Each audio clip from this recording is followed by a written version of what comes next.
Hello, my beautiful sponges, new and old. We've got a kind of surge of new friends here.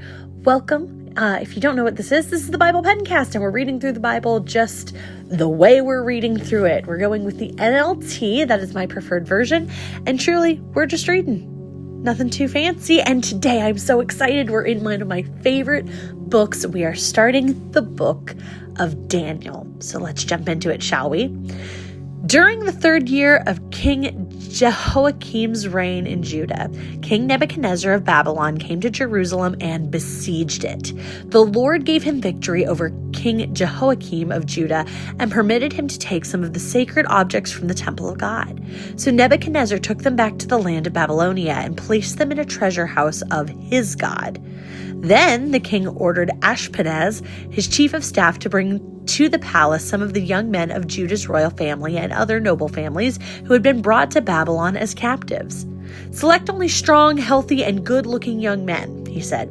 Make sure they're well-versed in every branch of learning, are gifted of knowledge of good judgment, and are suited to serve in the royal palace. Train these young men in the language and literature of Babylon.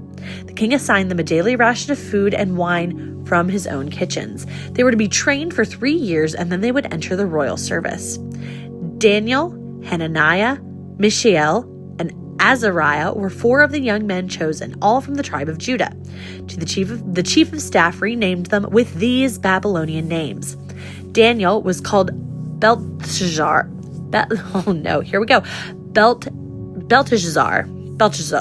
Belteshazzar. There we go. Hananiah was called Shadrach. Mishael was called Meshach. Azariah was called Abednego.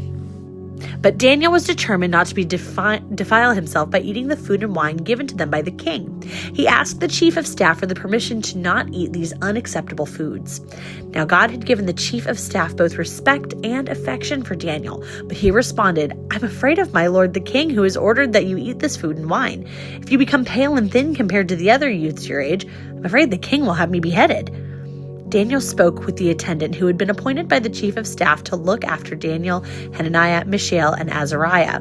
"Please test us for 10 days on a diet of vegetables and water," Daniel said.